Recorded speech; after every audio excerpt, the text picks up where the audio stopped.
Alerta internacional. Ampliamos comunicado oficial que ya informa de forma oficial a Haití que asesinaron al presidente de ese país.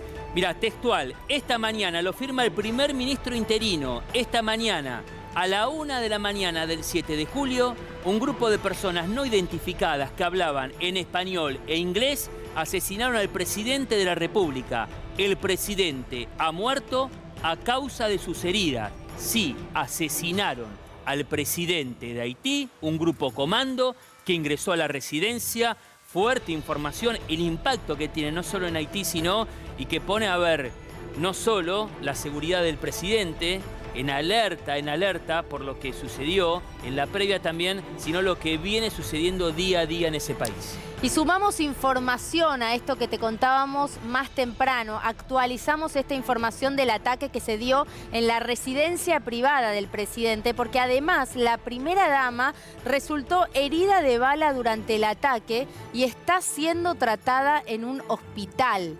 Reitero esta información, además del asesinato del presidente que pone en jaque a la seguridad de la presidencia, no solamente en Haití, sino a nivel mundial, de cómo esta situación y este ataque se puede dar dentro de una residencia presidencial. La primera dama también resultó herida durante el ataque y está siendo tratada en un hospital.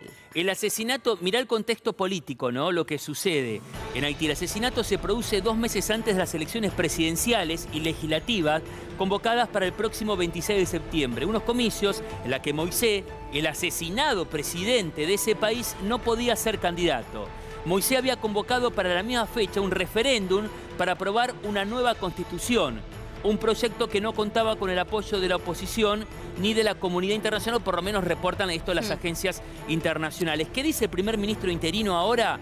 Llama a la tranquilidad de los ciudadanos y que la seguridad interna está bajo control. Eso dice. También el primer ministro interino y la Policía Nacional agregan y condenan este acto como odioso, inhumano y bárbaro. Odioso, inhumano y bárbaro lo sucedido. Claro, es verdad, dicen que ahora la seguridad está bajo control, pero ¿qué va a significar? ¿Qué consecuencias va a tener este acto de violencia en el interior de la residencia presidencial? En cuanto a la seguridad a nivel mundial, habrá que ver, pero se lamenta entonces la muerte, en este caso, del presidente de Haití.